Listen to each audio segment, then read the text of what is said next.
Allez, dernière vidéo sur le monologue de Figaro, l'acte 3, scène 5. Donc nous en sommes à la toute fin, hein, quand Figaro dit « Forcé de parcourir la route où je suis entré sans le savoir, comme j'en sortirai sans le vouloir, je l'ai jonché d'autant de fleurs que ma gaieté me l'a permis. Encore je dis ma gaieté sans savoir si elle est à moi plus que tout le reste, ni même quel est ce moi dont je m'occupe, un assemblage informe de parties inconnues.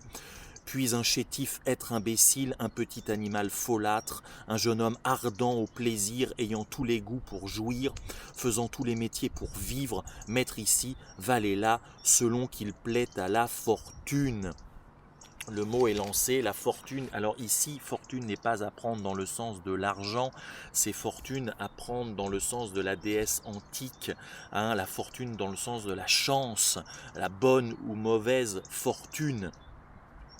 Voilà, Figaro nous fait une synthèse de sa personnalité, hein, il nous dit un assemblage informe de parties inconnues en parlant de lui-même. Qui suis-je?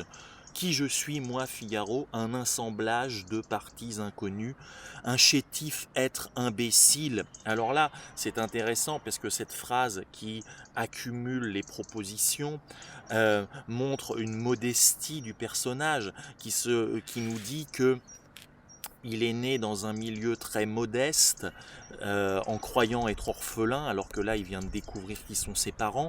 Et voilà, ça aussi, c'est très intéressant dans l'optique de l'époque du XVIIIe siècle, parce qu'il n'est pas en train de nous dire qu'il est issu d'une grande lignée, qu'il a le sang bleu, le sang royal, mais qu'au contraire, voilà, quelque part, il nous dit je suis qu'un ensemble d'atomes, je suis pas grand-chose. Voilà, hein, un petit animal folâtre, un jeune homme ardent au plaisir, ayant tous les goûts pour jouir.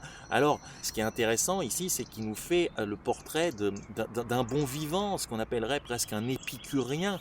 Qu'est-ce qui est le moteur de l'existence de Figaro? C'est le plaisir. Hein. Jeune homme ardent au plaisir, ayant tous les goûts pour jouir.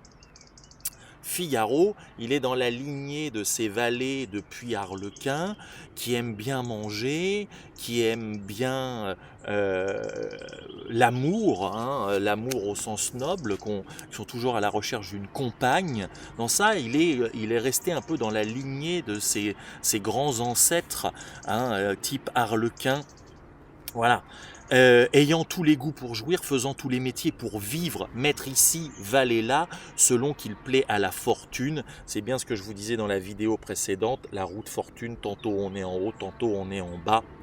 Ambitieux par vanité, laborieux par nécessité, mais paresseux avec délice, orateur selon les dangers, poète par délassement, musicien par occasion, amoureux par folle bouchée. Donc on n'a que des propositions nominales. Et en fait, Beaumarchais ici, à travers Figaro, nous parle de lui-même. Beaumarchais nous fait un portrait de ce qu'il est, orateur selon le danger, orateur celui qui s'exprime bien, l'art oratoire. Beaumarchais lui-même a été dans la justice, Beaumarchais a plaidé des causes, Beaumarchais a été aussi un grand orateur. Poète par délassement, hein, on a l'impression que Figaro nous dit que la poésie c'est un loisir, c'est un hobby pour se délasser, hein, pour s'occuper en temps de confinement, voilà. Hein, musicien par occasion, dans le mariage de Figaro au début il chante, il s'accompagne de sa guitare, pas dans le mariage, excusez-moi, dans le Barbier, dans la pièce précédente, amoureux par folle bouchée, voilà, c'est une synthèse de sa personnalité, c'est la suite de son monologue autobiographique. Donc après avoir parlé de tous ses métiers, cette fois-ci il nous parle de ce qu'il est lui-même, de son essence, de sa personnalité, de ses goûts, de ses passions, de comment il occupe son existence. J'ai tout vu, tout fait, tout usé. Voilà, il est encore jeune, mais on a presque l'impression quelque part qu'il est au bout du rouleau, qu'il est presque entre guillemets, excusez-moi, blasé, hein, que vraiment il est rincé par l'existence, qu'il a tellement fait de métier, tellement déjà voyagé, tellement rencontré de monde, qu'il est un peu épuisé au bout du rouleau. J'ai tout vu, tout fait, tout usé, puis l'illusion s'est détruite. Et là, on a le retour, on boucle la boucle dans ce monologue, puisqu'on a le retour sur l'évocation de Suzanne. Puis l'illusion s'est détruite et trop désabusée, désabusée. Suzon, Suzon, Suzon, que tu me donnes de tourments. J'entends marcher, on vient, voici l'instant de la crise. Donc Suzon, c'est Suzanne, puisque n'oubliez pas, il croit que Suzanne vient de donner rendez-vous au comte dans le parc afin d'enfin céder à la tentation. Et donc là, en fait, qu'est-ce qui explique cette espèce de dépression du personnage à ce moment-là? C'est que comme il a échoué dans tous les métiers, comme il a échoué dans la volonté de s'élever socialement, comme il a échoué en littérature, il a échoué en sciences, il a échoué en économie, il pensait qu'il lui restait une seule chose à réussir dans l'existence, c'était son mariage, c'était l'amour. Il disait, là, voilà, ça ne dépend plus que de moi, ça ne dépend pas des autres. Et puis ça dépend aussi de Suzanne. Et voilà, il misait tout, hein, si je vous tapis, voilà, il fait tapis sur l'amour. Et une fois de plus, il se dit, mais mince, même ça foire, même ça, c'est un échec.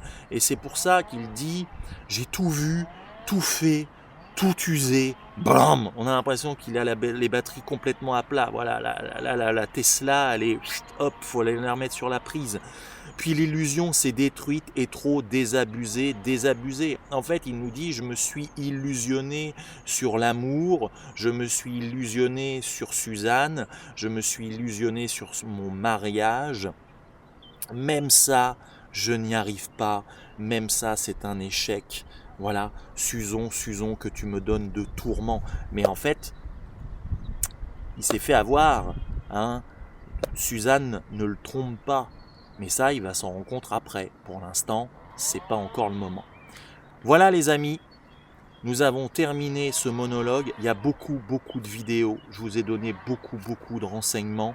Je ne peux pas faire plus. Il doit y avoir à peu près 6 vidéos d'à peu près 10 à 12 minutes pour expliquer ce texte. C'est-à-dire à peu près 1 heure à 1h10 d'explication linéaire de ce monologue. C'est-à-dire que c'est largement plus que ce qu'il n'en faut pour le bac. Donc à vous de prendre des notes, à vous de synthétiser tout ça. Voilà, pour les premières STI 2D, c'est terminé avec le mariage. Pour les premières TC, il nous reste un extrait où le moment où Chérubin saute par la fenêtre dans la melonnière, mais ça c'est pour plus tard. On se retrouve très bientôt pour de nouvelles vidéos. Voilà, soit sur Figaro, soit sur le parcours romanesque, puisqu'il faut progresser. Bon confinement, bon courage à vous tous. Mangez pas trop de chips et révisez vos E3C, révisez tout. À très bientôt.